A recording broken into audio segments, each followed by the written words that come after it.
നരേന്ദ്രമോദി ചൈനയ്ക്കെതിരെ നടത്തിയ മാരകമായ പ്രയോഗമായിരുന്നു ടിക്ടോക്ക് നിരോധനം. പിന്നീട് ലോകരാജ്യങ്ങൾ മോദിയുടെ ആഹ്വാനം ഏറ്റെടുക്കുകയായിരുന്നു. ഇപ്പോൾ ഇതാ മോദിക്ക് അംഗീകാരമായി അമേരിക്കയും ചൈനീസ് ആപ്പ് ടിക്ടോക്ക് നിരോധിച്ചു. നമ്മുടെ യുവാക്കളെ വഴിതെറ്റിക്കുകയും യുവതികളെ ചൂഷണം ചെയ്യുകയും മയക്കുമരുന്ന് വ്യാപാരവും വരെ നടത്തുകയും ചെയ്യുന്ന ടിക്ടോക്കിന്റെ കടിഞ്ഞാണില്ലാത്ത വേരുകളായിരുന്നു 2020 മോദി അറുത്തുമാറ്റിയത്. ഇന്റലിജൻസ് റിപ്പോർട്ട് അനുസരിച്ച് ലവ് ജിഹാദിന്റെ പ്രധാന ഇടം കൂടിയായിരുന്നു ടിക്ടോക്ക്. എന്തായാലും ഇപ്പോൾ ലോക പോലീസായ അമേരിക്ക ഇന്ത്യയെ മാതൃകയാക്കി. ഇനി ടിക്ടോക്ക് അമേരിക്കയിൽ ഉണ്ടാവില്ല. യുഎസിൽ ടിക്ടോക്ക് നിരോധിക്കുന്ന നിയമനിർമ്മാണത്തിൽ ബൈഡൻ ബുധനാഴ്ച ഒപ്പുവച്ചു. ചൈനീസ് ആപ്പ് ടിക്ടോക്ക് അമേരിക്കയിൽ നിരോധനം നടപ്പാക്കുകയാണ്. രാജ്യരഹസ്യങ്ങൾക്ക് വെല്ലുവിളിയും യുവാക്കളെ വഴിതെറ്റിക്കുകയുമാണ് ടിക്ടോക്കിന്റെ ചൈനീസ് ഉടമയായ ബൈഡാൻസ് വിൽക്കാൻ നിർബന്ധിതമാക്കുന്ന അല്ലെങ്കിൽ അത് പൂർണ്ണമായും നിരോധിക്കുന്ന ഒരു ബിൽ ചൊവ്വാഴ്ച സെനറ്റ് പാസാക്കുകയും പ്രസിഡന്റ് ബൈഡൻ ബുധനാഴ്ച നിയമത്തിൽ ഒപ്പിടുകയും ചെയ്തു. ഡൈവർസ്റ്റോർ ബാൻ ബില്ലാണ് ഇപ്പോൾ നിയമമായിരിക്കുന്നത്. ടിക്ടോക്കിന്റെ ചൈനീസ് ബന്ധം കാരണം ദേശീയ സുരക്ഷാ ആശങ്കകൾ ചൂണ്ടിക്കാട്ടിയാണ് കോൺഗ്രസ് ഈ നടപടി പാസാക്കിയത്. ചൈനീസ് ഗവൺമെന്റ് അതിന്റെ 170 ദശലക്ഷം US ഉപയോക്താക്കളുടെ സെൻസിറ്റീവ് ഡാറ്റയിലേക്ക് ആക്സസ് ചെയ്യാനോ പ്രചരിപ്പിക്കാനോ വേണ്ടി ബൈഡാൻസിലേക്ക് ചായാൻ സാധ്യതയുണ്ട് എന്ന് നിയമനിർമ്മാതാക്കളും സുരക്ഷാ വിദഗ്ധരും പറഞ്ഞു. 270 ദിവസത്തിനുള്ളിൽ അല്ലെങ്കിൽ ഏകദേശം 9 മാസത്തിനുള്ളിൽ ബൈഡാൻസ് വിറ്റാൽ ടിക്ടോക്ക് യുണൈറ്റഡ് സ്റ്റേറ്റ്സിൽ പ്രവർത്തിക്കുന്നത് തുടരാൻ നിയമം അനുവദിക്കും. ഇത് പ്രസിഡന്റിന് 1 വർഷത്തേക്ക് നീട്ടാൻ കഴിയും. ഈ നടപടി നിയമപരമായ വെല്ലുവിളികളും സാങ്കേതിക വിദ്യയുടെ വിൽപ്പനയോ കയറ്റുമതിയോ തടയുന്ന ബീജിംഗിൽ നിന്നുള്ള സാധ്യമായ പ്രതിരോധവും നേരിടാൻ സാധ്യതയുണ്ട്.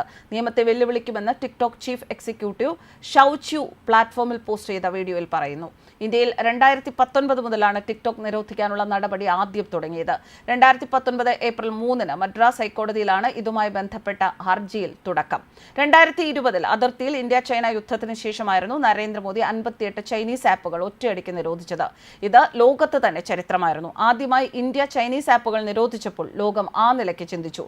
അപകടം ലോകം മനസ്സിലാക്കി. തുടർന്ന് Senegal, Somalia, Kenya, Afghanistan, Armenia, Azerbaijan, Bangladesh, Indonesia, Iran, Jordan, Nepal, Pakistan, Gulf രാജ്യങ്ങൾ, കൈക്കർസ്ഥാൻ, തായ്വാൻ, ഉസ്ബെക്കിസ്ഥാൻ, വിയറ്റ്നാം, യൂറോപ്പിലെ 15ഓളം രാജ്യങ്ങൾ, കാനഡ എല്ലാം ടിക്ടോക്ക് നിരോധിച്ചു.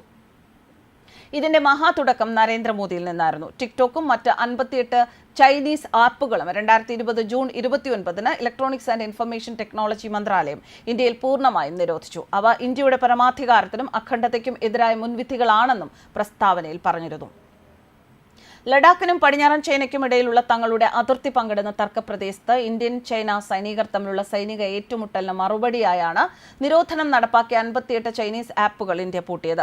ലോകത്തിലെ ഏറ്റവും ജനസംഖ്യയുള്ള 2 രാജ്യങ്ങളിലെ സൈനികർ തമ്മിൽ 2017 മുൻപുണ്ടായ ഏറ്റുമുട്ടലിന് ശേഷം ദേശീയ സുരക്ഷാ പ്രശ്നങ്ങളുടെ പേരിൽ അവരുടെ ഉപകരണങ്ങളിൽ നിന്ന് ഡസൻ കണക്കിന് ചൈനീസ് ആപ്ലിക്കേഷനുകൾ നീക്കം ചെയ്യണമെന്ന് ഇന്ത്യൻ സൈന്യം ആവശ്യപ്പെടുകയായിരുന്നു. സൈന്യത്തിന്റെ ആവശ്യം അപ്പോൾ തന്നെ നരേന്ദ്രമോദി അംഗീകരിച്ചു. വെയ്ബോ, UC ബ്രൗസർ, ഷെയറിറ്റ് തുടങ്ങിയ ആപ്ലിക്കേഷനുകൾ അക്കാലത്ത് ഇല്ലാതാക്കിയതും ഇപ്പോൾ പൂർണ്ണമായും നിരോധിച്ചിരിക്കുന്നതുമായ ആപ്ലിക്കേഷനുകളിൽ ഉൾപ്പെടുന്നു. 1.3 ബില്യൺ പൗരന്മാരുടെ ഡാറ്റയും സ്വകാര്യതയും സംരക്ഷിക്കുന്നതിനും ഇന്ത്യക്ക് പുറത്തുള്ള അനധികൃത സെർവറുകളിൽ ഉപയോക്താക്കളുടെ ഡാറ്റ മോഷ്ടിക്കുകയും രഹസ്യമായി കൈമാറുകയും ചെയ്യുന്ന സാങ്കേതിക വിദ്യയ്ക്ക് വിരാമമിടാനാണ് ആപ്പുകൾ നിരോധിക്കാനുള്ള തീരുമാനമെന്ന് ഇന്ത്യൻ സർക്കാർ പറഞ്ഞിരുന്നു. അന്ന് ഇന്ത്യ ചെയ്തത് പിന്നീട് ലോകമാകെ നടപ്പാക്കി. ഇപ്പോൾ അമേരിക്കയും. News desk കർമാനസ്.